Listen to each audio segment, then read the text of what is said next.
সার্বিকভাবে 80% গ্রাহক পেয়ে যাবেন। এটা 80% মানে গ্রাহকরা কাভার হয়।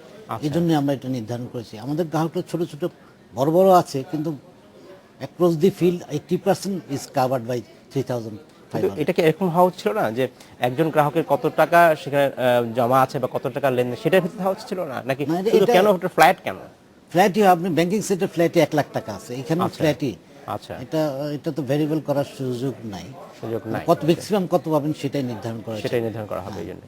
আর আরেকটা বিষয় আমি বলতে চাচ্ছি যে এই যে তহবিল গঠন যেটা হচ্ছে সেটা কবে থেকে আসলে আপনারা কাজ শুরু করবেন, কবে থেকে? আমরা এখন রিস্ক ক্যালকুলেশন করতে যাচ্ছি। সেক্টরের প্রতিষ্ঠানগুলির ডিপোজিটের ভিত্তিতে তারা যে সঞ্চয় গ্রহণ করেছে গ্রাহকদের কাছ থেকে, সেটার রিস্ক কতটুকু, কার কতটুকু রিস্ক, সেই অনুযায়ী ওই যে আমরা আগে এই তহবিলে যে রিস্কের কথা বলছেন সেই রিস্কটা ডিপোজিটের উপর তো রিস্কটা, রাইট সেই ডিপোজিট ভিত্তিতে কার কত রিস্ক সেটা ক্যালকুলেট করে আমি আগেই বলেছি 20 পয়সা, 15 পয়সা, 6 পয়সা, 10 পয়সা হিসেবে কার কত প্রিমিয়াম আসে সেটা আমরা ক্যালকুলেট করে তাদের কাছ থেকে আমরা এটা আদায় করবো, তাদেরকে দিতে বলবো। আমরা আশা করছি যে 1 July, first day of July থেকে এটা আমার অপারেটিভ হবে। সেই অবস্থা আপনারা এগিয়ে সেভাবে যাচ্ছেন। যাচ্ছি আর কি। আমি একটা বিষয় আপনি জানতে চাচ্ছি যে অফসাইট ইন্সপেকশনের কথা আপনি বলছিলেন যে সেই অফসাইট ইন্সপেকশনের মাধ্যমে এখন তারা অনলাইনে তাদের বিভিন্ন ফাইন্যান্সিয়াল রিপোর্ট দিচ্ছে, অনলাইনে আপনারা পাচ্ছেন, কিন্তু সেটা হয়তো সঠিক নাও হতে পারে। সেটা দেখার জন্যই আপনাকে যেতে হবে, অফসাইট ইন্সপেকশনে যেতে হবে। সেইটা যাওয়ার মতো আসলে জনবল আপনার আছে না, কিনা, আমার পর্যাপ্ত জনবল এই আছে কিনা? পর্যায়ে আমার যথেষ্ট জনবল নাই, এবং দক্ষ জনবল যেটার জন্য প্রয়োজন আর কি। এই পর্যায়ে আমার অত জনবল নেই, কিন্তু আমরা সদস্য সরকারের কাছে আমাদের অর্গানোগ্রাম মানে সাংগঠনিক কাঠামোর একটা বৃহত্তর বাড়ানোর জন্য, এক্সপান্ডেড অর্গানোগ্রামের জন্য আমরা আবেদন করেছি এবং সরকারের সুবিবেচনায় এটা আছে। আমরা আরও প্রায় 150 জন আমাদের কর্মবল বৃদ্ধির জন্য করেছি। সেই থেকে আমরা একটা ইন্সপেক্টরদের একটা ইউনিট করে তুলব, যার মাধ্যমে ওই ইন্সপেক্টর শুধুমাত্র ওই কাজেই তাদেরকে নিয়োজিত রাখবে। এই ইন্সপেকশন প্রক্রিয়াটা কি সরকারি কর্মকর্তা হতে হবে নাকি ইচ্ছা করলে থার্ড পার্টির মাধ্যমে কাজ সম্পাদন করা না, সম্ভব? এটা সরকার, আমাদের রিক্রুটেড সরকারি কর্মকর্তারাই হবেন। এটা থার্ড পার্টির মধ্যে করা পরিকল্পনা ইন্সপেকশন নাই? কখনো থার্ড পার্টিতে, আমাদের এই কালচার এখনো শুরু হয়নি, আমাদের অফিসিয়ালরাই ইন্সপেকশনটা করে। আচ্ছা, ঠিক আছে। তাহলে আমরা যেটা জানতে চাচ্ছি যে এই যে রিস্ক ক্যালকুলেশন হলো, একজন লোক 3,500 টাকা পাবে, এই যে বিষয়গুলো, এই যে এত কিছু উদ্যোগ নিচ্ছেন, এমআরএ নিচ্ছেন, সেগুলো আমাদের যে অসংখ্য প্রায় 3.5 কোটি গ্রাহক রয়েছে সারা বাংলাদেশে সকল ইয়েতে ক্ষুদ্র ঋণ প্রতিষ্ঠানে, তাদের কাছে কি এই খবরটা যাচ্ছে কিনা, তারা কি এই বিষয়গুলো আসলে ওয়াকিবহাল কিনা? আসলে বাস্তব ক্ষেত্রে এটা অকেবল না, আমরা এখন প্রচার দিব। এখানে কিন্তু বলে রাখি যে 3.37 কোটি ক্ষুদ্র ঋণের গ্রাহক, তার মধ্যে গ্রামীণ ব্যাংকের গ্রাহকরা এই সুবিধা পাবেন না, কারণ গ্রামীণ ব্যাংক আমাদের অধীনস্থ না। সেটা বাংলাদেশ ব্যাংকের অধীনে আমাদের গ্রামীণ ব্যাংকের প্রায় 90 লাখের মতো বাদ যাবে। বাকি 2.5 কোটির মতো বা 2.5 কোটি থেকে বেশি গ্রাহক হলে এটা সুবিধাটা পাবেন। এবং এটা আপনি ঠিকই বলেছেন যে আমাদের অ্যাওয়ারনেস প্রোগ্রাম এতটা স্ট্রং না যে সবাই জানে। এটা আমরা এখন যখন ইন্সপেকশনে যাচ্ছি তখন আমার গ্রাহকদের সঙ্গে আমরা মিলিত হচ্ছি, ওখানে আমরা বলি, প্রচার দিই। আমরা আমাদের ক্ষুদ্র প্রতিষ্ঠানগুলিকে বলবো এই সুবিধাটা এখন আসলে মাত্র তো এটা গ্যাজেট হলো, আমরা এখনই যাব এটার মানে এটা করাতে, মানে এটা প্রচারে যাব। এই প্রচারটা আসলে কিভাবে করবেন আপনারা, কোন মাধ্যমে? পেপারের মাধ্যমেও করবো আমরা, এবং আমাদের সার্কুলারের মাধ্যমে করবো। আমরা প্রত্যেক প্রতিষ্ঠানকে সার্কুলার দিব তাদের গ্রাহকদেরকে জানানোর জন্য। আচ্ছা, এবং যখন একজন নতুন গ্রাহক হবে বা পুরাতন গ্রাহকরা, তারা তাই সেই প্রতিষ্ঠানের মাধ্যমে এতে করে আস্থা বাড়বে, আস্থার সংকটটা আস্থা বাড়বে, সরকারের আস্থা বাড়বে, গ্রাহকদের আস্থা বাড়বে। এই সেক্টর সম্পর্কে যে একটা নেতিবাচক ধারণা কিছু কিছু আছে সেটাও তৈরি হইতে হবে। এই খাতে প্রায় আমানতের পরিমাণ প্রায় 25,000 কোটি টাকা ক্ষুদ্র ঋণ সংস্থাগুলোর কাছে রয়েছে, বেশ বড় অঙ্কের টাকা।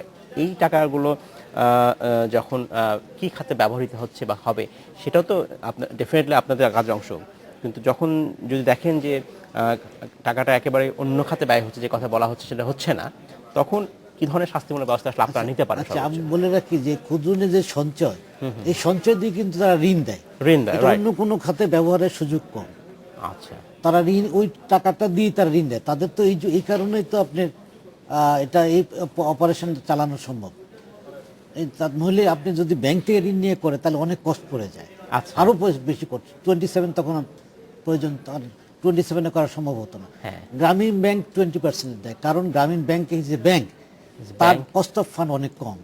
কিন্তু আমার যে প্রতিষ্ঠানগুলো তাদের কস্ট অফ ফান্ড বেশি, কিন্তু কিছুটা কস্ট অফ ফান্ড অফসেট হয় এই সঞ্চয় দিয়ে, এই সঞ্চয়ের কারণে তারা কিছুটা ফান্ড পাচ্ছে। আদারওয়াইজ কিন্তু সংকট আরো ঘনীভূত হতো এই সঞ্চয় না থাকলে। এই সঞ্চয় কিন্তু তারা রিভলভিং ফান্ড হিসেবে ব্যবহার করে, মানে ক্ষুদ্র ঋণের বরজ এই ফান্ডটাই দেয় তারা। ওয়ান অফ দি সোর্সেস হলো এই ফান্ডটা। আচ্ছা, একটা জিনিস প্রায় বলা হয় যে হয়ে থাকে যে সেটা হচ্ছে যে এই ক্ষুদ্র ঋণের মাধ্যমে দারিদ্র্য নিরসন করা আসলে সম্ভব না, একমাত্র মানে উপায় নয় যে এর মাধ্যমে দারিদ্র্য নিরসন করা যাবে। তাহলে আসলে কি এই ক্ষুদ্র ঋণ মানুষের উন্নয়নে সত্যিকার অর্থে কোনো কাজ করছে? অবশ্যই করছে। আপনি কি বলেন, 3 কোটি গ্রাহকের সুবিধা পাচ্ছে। অ্যাবসলিউটলি। কিন্তু আমরা যদি কেস স্টাডি দেখি যে একজন লোক সত্যিকার অর্থে মানে পভার্টি থেকে বের হয়ে আসছে, এরকম কি আসলে এই সাকসেসটা আসলে কতটা? আমাদের অনেক উদাহরণ আছে যে প্রভার্টি থেকে বেরিয়ে আসছে। আপনি বলতে পারেন যে ঋণের জাল থেকে বেরিয়ে আসছে কিনা, কিন্তু ঋণ নেওয়া তো একটা মানুষের সহজাত অধিকার। আপনি ঋণ নেবেন, আপনি ঋণ থেকে বেরিয়ে আসবেন কেন? আপনি ঋণ নিতেই থাকবেন। যে নাকি ব্যাংকে থেকে ঋণ নেয় সে কি বেরিয়ে আসে? সে তো আজকে 1 কোটি টাকা নেয়, কালকে 2 কোটি, পরশুদিন 3 কোটি, এইভাবে তো তার ব্যবসা তো ঋণের মাধ্যমে চলছে। ঋণ থেকে আপনি বেরিয়ে আসবেন কেন? আচ্ছা, ঋণও থাকবে, আপনার ব্যবসা উন্নতি হবে, আপনি দারিদ্র থেকে বেরিয়ে আসবেন, ঋণ থেকে আমি সেই দারিদ্র আসলে কতটা আসলে আমার বের হচ্ছে, আমাদের সাকসেস রেট অবশ্যই আমরা সরকারের সেই সাকসেস রেট কোনো তথ্য আছে আপনাদের কাছে? সাধারণভাবে বলা হয় যে ইয়ারলি 1% থেকে 2% আমার দারিদ্র বিমোচন হয় শুধু ক্ষুদ্র ঋণের মাধ্যমে।